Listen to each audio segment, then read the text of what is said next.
morning, everyone. All good to go?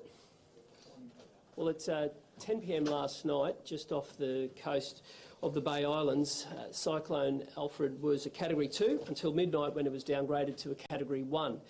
At about 1 a.m. this morning, it crossed over Moreton Island, somewhere around about Tangalooma, and just over an hour ago, so around 6 a.m, the Category 1 system was downgraded to a tropical low. It remains as a low just off the coast near Bribie Island. Our message this morning to Queenslanders is firstly one of gratitude, and secondly is one to continue to watch because there are still significant challenges ahead for this event, and we'll outline what they are in a moment.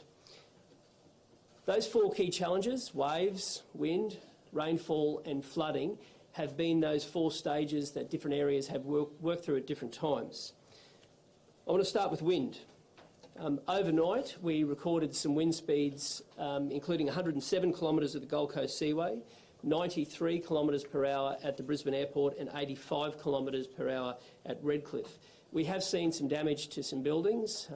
We've seen the loss of a roof of one of the apartment buildings, one of the older buildings on the Gold Coast. We've had quite a few instances of trees falling on homes, cars and power lines. To waves, this is where the good news of this story is.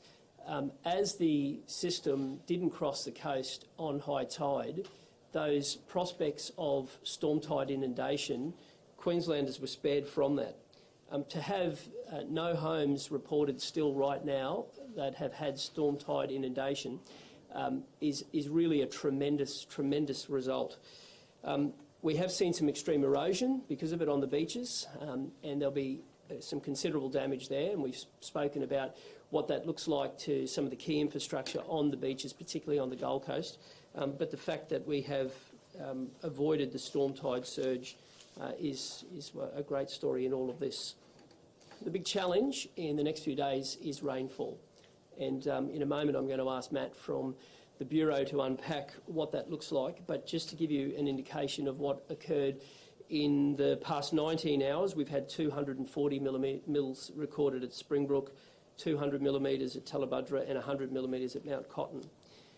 The challenges now, flash flooding, creek rises, they remain a real prospect with some of the rainfall predicted in the days ahead. We have to be ready for that prospect, and with already swollen catchments, the risk of flash flooding remains. I'm asking Queenslanders to continue to stay vigilant and go onto the disaster.qld.gov.au website and have a look if your property is in one of those zones. Be careful on the roads. Do the little things to keep you and your family safe. I want to assure Queenslanders that because we prepared well for this event and because they prepared well for this event, we can now move our focus to the clean-up in the days, hours ahead. We've seen a tremendous response from people across such a large populated area of our state, a tremendous response. I want to turn to power outages because I know this is something that people are certainly focused on. We're currently approaching 250,000 homes without power. That's the single biggest loss we have seen in over a decade since Oswald. The work needed to reconnect that is significant, but the ability and the desire of the men and women who'll do it is without peer. And Queenslanders need to know that right now there are damage assessments being done and already crews are being mobilised to get that job done. I've spoken in the days leading up to this that we had pre-positioned 1,200 staff from Energex. They are out there ready to rumble. And there are 800 staff from the other end of the state, the Ergon network, who will be joining them. 250,000 homes without power is a massive task, but it's a massive task that they are up to. And I have every faith that in the days ahead, Queenslanders will see the result of the planning that's gone into this, but also the dedication to making sure that such an essential service is reconnected. There's a couple of key bits of infrastructure that remain a priority. The Gold Coast University Hospital remains without mains power. It has been running on generators, which is, of course was needed. But there are a number of other key bits of infrastructure where we need to urgently reattach power to. The water treatment plants at Mount Cotton and Alexandra Hills are without power. There are generators on site and staff are urgently attempting to reconnect those, and it is a race against the clock to try and do that in the minutes and hours ahead before those reservoirs run out of water. Now, I'm pleased to report the other 32 remain on and are working, but our focus is making sure that all 34 in that network continue, and I thank SEQ Water and all of the staff involved for that. I want to turn to where to from now. Queenslanders need to know there will be no daylight between the response and the recovery. We've promised that, we've done the work for it, and so too have the state. And because we've redeployed and made sure that we've pre-deployed, we have all hands on deck right now. Right now, there are crews from Energex, Council, SES, the Rural Fireys, the Queensland Fire and Rescue. They are there standing ready in the field to do what needs to be done.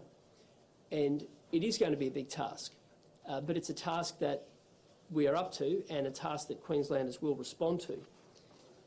I want to finish with one final message to the people of the South East, and indeed to everyone who has expressed great wishes from across the country. The first is one of thanks.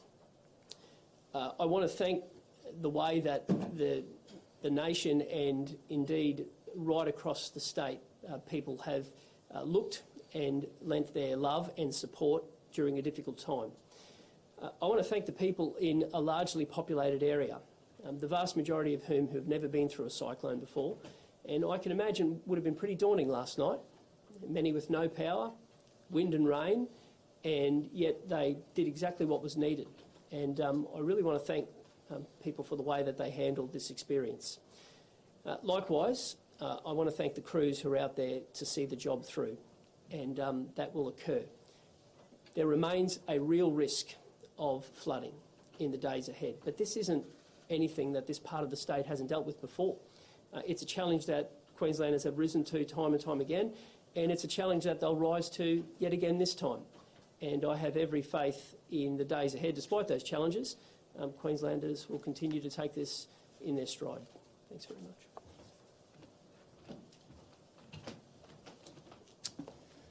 Thank you, Premier, and good morning all. Ex-Tropical Cyclone Alfred has been downgraded below the tropical cyclone strength as of 6 a.m. this morning. It is currently near the coast of Bribie Island and moving west-northwest at 9 kilometres per hour. Overnight, Tropical Cyclone Alfred weakened from a Category 2 system to a Category 1 system as it approached Moreton Island around midnight last night. It then crossed Moreton Island around 1 a.m. as a Category 1 system and continued to move across Moreton Bay before weakening further, and as I mentioned at 6 a.m. this morning was downgraded below tropical cyclone strength. Ex-Tropical Cyclone Alfred is now expected to move inland over the coming 12 to 24 hours, and by this evening it will move north of Toowoomba and further inland this evening.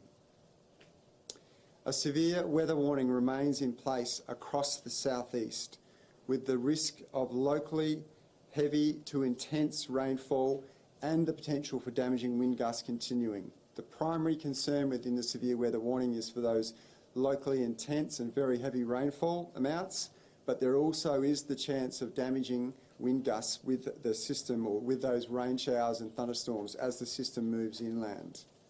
I'll talk through a few of the impacts we saw. The Premier mentioned that we saw wind gusts up to 107 kilometres per hour around the Gold Coast Seaway, but we also saw wind gusts to 93 kilometres per hour around Brisbane Airport and 85 kilometres per hour measured at Redcliffe. As the system is weakened below Category 1 strength, those winds are easing. But as I said, that severe weather warning remains in place. Although the winds have eased, the large swell and wave conditions will continue along the Queensland coast, and then we will see those ease as we move into Sunday and Monday. But ongoing coastal erosion is likely. There is no longer a risk of a significant storm surge, and sea levels are not expected to exceed the normal highest tides. Rainfall is the key risk as we move forward, as well as the flooding. Rainfall totals of over 250 millimetres have already been observed around the scenic rim, and we've seen widespread totals of 100 to 200 millimetres, both on the Gold Coast but also stretching up into the southern parts of Brisbane. As the remnants of TC Alfred moves inland, we'll see more tropical moisture streaming across southeast Queensland, and we are expecting widespread totals of 300 to 500 millimetres, with localised amounts of 800 millimetres plus possible in some areas of southeast Queensland, particularly again around the southern part of where ex-Tropical Cyclone Alfred tracks. In terms of the flooding, that heavy to intense rainfall is expected to produce the risk of dangerous and life-threatening flash flooding and widespread minor to major riverine flooding across much of the southeast. Flood watches remain in place for the Mary River, the creeks and rivers of the Sunshine Coast, the Pine and Caboolture rivers, the Gold Coast rivers and creeks, the upper and lower Brisbane catchments, as well as the Condamine, McIntyre and Weir rivers. A major flood warning is current for the Logan and Albert rivers, with moderate to major flooding possible from later today, and we are seeing sharp river rises through the Logan-Albert system. Major flood warnings are also now current for the Bremer River and Worrell Creek, with major flooding possible from later in the weekend, depending on the forecast rainfall. So in summary, ex-Tropical Cyclone Alfred has been downgraded below tropical cyclone strength, and it is currently sitting just near Bribie Island after crossing Moreton Island last night as a Category 1 system. Heavy to locally intense rainfall leading to flash and riverine flooding now becomes the major concern as the ex-tropical cyclone moves inland, and the risk of damaging wind gusts continue, but they will be more associated with those showers and thunderstorms. The Bureau will continue to monitor this system and update warnings, so I urge the community to stay up to date via the Bureau's webpage and the Bureau's app, and stay alert from updated messaging from emergency services, particularly in relation to the rainfall and the flooding as this situation continues to evolve. Thank you.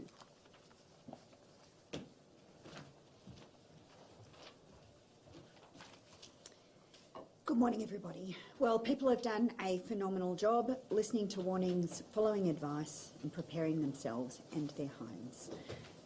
Thank you. We need you to keep doing that. That means listening to warnings and staying up to date. As you've heard from the Premier and from the Bureau this morning, the cyclone has been downgraded. It does mean that some of those risks, in particular in relation to wind, are easing, but there are still continued risks across the landscape. And again, we highlight the high potential for flash flooding, riverine flooding over the coming days. If it's flooded, forget it. A couple of updates about Commonwealth assistance. The Prime Minister announced yesterday that New Zealand are sending 66 disaster assistance recovery team personnel to assist. That is so welcome, and we say thank you to our New Zealand friends. These personnel will arrive in the coming days. There are now ADF personnel in the Northern Rivers supporting the SES. I messaged the Mayor of Lismore this morning, checking in after an anxious night. I've also been engaged with the local member, Janelle Saffin, and I know that this will be a difficult time for Northern Rivers communities who've come a long way since those floods in 2022. They've been so amazing. They've prepared themselves, they've looked after themselves, and again to them, I say thank you. Just finally, I want to say thank you more generally to the people of the region. People have been terrific. Our emergency services personnel have been terrific. We are so grateful for all of the work that everybody has done to prepare themselves. There is more to do. We are engaged, we are prepared, and we thank you for all of your efforts.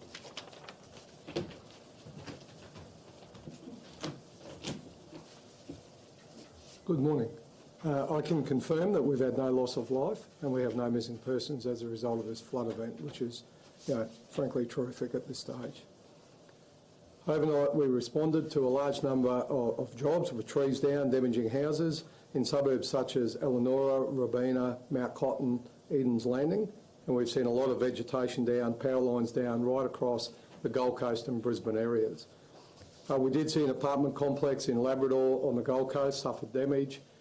21 persons were safely evacuated from that apartment complex and are now in our evacuation centres, with one lady suffering some minor injuries, but she's in good health. There were no significant reports of damage to houses or infrastructure on Stradbroke, Moreton Island or our lower Bay Islands as the tropical cyclone passed over that area, although we do probably expect as people come out to inspect their houses, return to the islands, inspect their businesses, we will see reports of minor damages moving forward. The SES received 77 jobs overnight, 45 on the Gold Coast, and the majority of these requests were for storm damage and structural damage, leaky roofs, tarping, and assisting the community with their residents. We do see a large number of traffic lights out this morning as a result of power, so if you are travelling on the roadways today, please be careful while you're moving about. There are also communication outages, particularly in the Gold Coast and Hinterland area. Most of these communication outages are related to power, and we'll see the majority of them come back on as the power gets restored in those areas. The Queensland Police responded to 88 disaster-related jobs during the night. Most of them were assisting the community, traffic-related and obviously power line-related to ensure that live power lines were kept safe. The Queensland Fire Department responded to 160 jobs since 6 p.m. Last night, mainly for fallen trees and power lines, and the Queensland Fire Department advised me they had no swiftwater rescues. We still have 34 evacuation centres open with 396 people in those evacuation centres, and I've been advised through the disaster network that those evacuation centres will remain open, particularly as we move into the threat of flood-related issues. We issued 7 emergency warnings overnight and yesterday, mainly take shelter now on the Gold Coast, Redland City Island communities, Moreton Island, Moreton Bay and some areas of Brisbane, and an alert was issued for Currumbin Valley saying it was too dangerous to leave shelter in place. I'd just like to talk about flooding. The event's not over, as we've heard from the Bureau. There is a lot of rain forecast today and in the coming days. Heavy and intense rainfall is expected to fall today in the Brisbane, Gold Coast and as far west as Toowoomba. What I'm really concerned about today, and the emergency services are concerned about today, is that this could cause rapid flash flooding, which could catch our motorists unaware if they're moving about. Can I assure you we have our resources pre-deployed, police, fire, SES, as well as our swift water crews, but this flash flooding could pose a significant risk to life today, particularly if you drive into floodwaters or play in those floodwaters. If you're moving about the roads, please have a plan, please assess your route and stay in contact with our traffic website on road closures, particularly if you're moving into those low-lying, no and low-lying areas. The preparedness that we've seen undertaken by everyone, including the community and emergency services, has put us in the position we're in today, but I really don't want to see a loss of life today as we move into flash flooding and riverine flooding due to bad decisions. There is the potential for major riverine flooding over the coming days in the flood watch areas outlined by the Bureau, and there are major flood warnings for the Logan River, the Bremer River and Worrell Creek. Yesterday, the emergency services continued to door knock over 2,000 homes at our flood risk areas. The flood maps for these areas are available on the council dashboards, so can I ask you to familiarise yourself with those areas? Don't wait for the police to knock on your door, and put a plan in place. Know when to leave if you have to leave. Leaving at the time when the water's coming up to your house is not the time to leave. Finally, can I just reassure everyone we have over 200 additional police today conducting patrols from the Gold Coast to Brisbane, in addition to our local officers on the ground, to ensure that we can keep the community safe. Thank you. Thank you. Premier, did we dodge a bullet here? What do you say to people who think we overreacted to the measures we've taken? Queenslanders were overwhelmingly brilliant, and you just can't underestimate how much an experience like this tests people. There's always the unknown, and the fact that people decided to do the right things and put those preparations in place means that they are well prepared for the next phase, and the next challenge will be heavy rain and flooding that comes with that. But look, I've said from day dot in this that these extreme weather events like this, they're always challenging, but you do get through them if you do the little things. And I've seen that from one end of Queensland to the other, and overwhelmingly people listen, people respond, and I think that's the nature of a resilient and tough state. Can we expect schools to return on Monday, and when might we see public transport return? Good question. Regarding schools and public transport, that will be done every day, updated for the following day, and I want Queenslanders to know that we will give you the opportunity to be able to plan the day ahead. So we will update Queenslanders on schools about what schools look like tomorrow for Monday, and that'll be done in a clear and calm and measured way. We will have all of that information on our disaster.qld website. There's also the schools closure website. The decision for Monday will be made on Sunday and communicated to people so that they are able to put in place the things they need to go about their life. Has there been any reported flooding so far? Any houses or any businesses? No inundation from storm tide at all, which quite frankly is amazing. Obviously, the rainfall is upon us in the next couple of days. And what we're asking people is if you are in one of those low-lying areas and you are in a place where you know it floods, please do the preparations and please have a plan. If you are new to the area, go and check those websites on that disaster.qld.gov.au website. Know if you are in a low-lying area to be able to respond, deal with it in the same calm and measured way that you have to date. Can people leave their houses yet at this stage? Yeah, look, throughout this, I haven't sought to dictate orders to people. We've given the advice and people have responded accordingly. Now, I would suggest to you that right now, being on the beach at the Gold Coast is not a great use of resources for emergency services personnel to have to stop people running on eroded beaches with walkways and viewing platforms that are holding on by not much. So that advice gets put out there. If you need to drive, if you're an emergency services worker or if you're someone who's going to be a critical part of the state getting back on their feet, of course you should drive, of course. But if you're someone who just wants to go and have a sticky beak, I'd suggest it's probably best to be at home and take your time there. Look, I have this view that the vast majority of people, if you give them the information, respond in a normal and a sensible way. And I'd rather communicate to them rather than the very small percentage of people who won't do the right thing. The Insurance Council had previously estimated that the damage bill from this event could be into the billions of dollars. Can we expect that to be much lower now? Well, the event's not over. So let's say to people like the insurance industry that we want you to stick around for the long haul, and we want you to be very supportive with people during difficult times if that eventuates from flooding.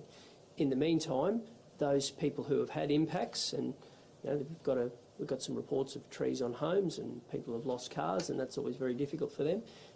We would like to see the insurance industry be good partners in that, and we'll be making sure that they are. How normal is next week going to be at this stage? We'll take it day by day and we'll communicate it day by day. And wherever possible, I want Queenslanders to get back to work, and I want the state to be open for business. But we'll do it when it's safe. So every day we will communicate what the day after looks like, and the moment school can return, the moment life can go back to normal, you bet it will. It's important the state know that. One group of people that we're particularly concerned is people who have elective surgeries Thursday, Friday. Yes. Are they likely to come back? Yep. Elective surgery will be communicated directly from the Health and Hospital Network to the patient, but the Health Minister will also be making sure that I'm made aware of it, and I'll be communicating that as well. So we're most grateful for the people who didn't have elective surgery, who had that postponed on Thursday and Friday, you'll note that we did go ahead with school and we went ahead with elective surgery on Wednesday, and on Wednesday we told people about Thursday. We'll do the same for the week ahead, and I assure Queenslanders our focus on reducing that elective surgery waiting list is as strong as ever, and those Queenslanders who weren't able to get elective surgery on those dates, we will endeavour to catch up very, very quickly. Do you think it's going to be more difficult to convey the seriousness of future weather events, given we've had the delay to this one and it's not been as serious as we first thought? We will give the information honestly, timely, clearly, concisely, and people will respond. And I think that's the mark of how Queenslanders do respond. And as I said to you the other day, Alex, I always take this view that overwhelmingly humans are good and want to do the right thing. And if you give them the information, they do. And I've seen it at both ends of the state. And I've seen recoveries from Category 5s, and I've seen recoveries from things that don't eventuate as a cyclone and turn into flooding situations. And we saw that with Jasper not so long ago in Cairns. No system is ever the same. But if you give the information in real time, if you do the preparation, if you take people into your trust, people overwhelmingly will respond. And so far, it's you couldn't fault the performance of Queenslanders. Next week is NAPLAN testing. Yep. Are we going to have NAPLAN testing next week? Good question. I spoke to the Education Minister just yesterday, and again, we have waited and we will communicate with parents about NAPLAN. It's on Wednesday. It's a very important part of a child's journey in school, and so we will make sure we communicate ahead of that date, but we're giving every chance for it to proceed. Just ask the bomb one question. Given this didn't actually cross the southeast Queensland mainland as a tropical cyclone, does this constitute a cyclone hitting the southeast Queensland coast? I would focus on the impacts from the system. It certainly crossed the Bay Islands as a Category 1 system, and then the impacts we saw across the Gold Coast and indeed in Brisbane, and the flooding we're expecting over the coming days. All those impacts, obviously affected us and occurred. The exact coastal crossing times and those features will be analysed in good time. And I would again focus on the impacts, and I'd also focus on the rainfall and the flooding we're still expecting. Quick question, promise it's an easy one. How long will the flooding rain last? Like how many days is that likely to run? The next 24 hours are the key, but extending into Sunday, so we'll still see sort of northeasterly winds and moisture and heavy rainfall feeding in through Sunday, but it then will ease up as we move into Monday and Tuesday. There'll still be some showers around, so it's the next 24 hours, and then in the early part of Sunday is the main risk period. So we'll wait and see those rainfall totals, but at this stage it does look like we'll see significant rain over the coming days, particularly in the next 24 hours. Thanks very much. Cheers. Thank you.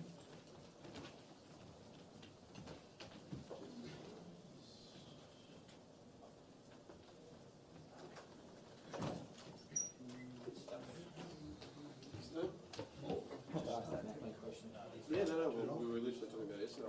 Hang on, my wife was going.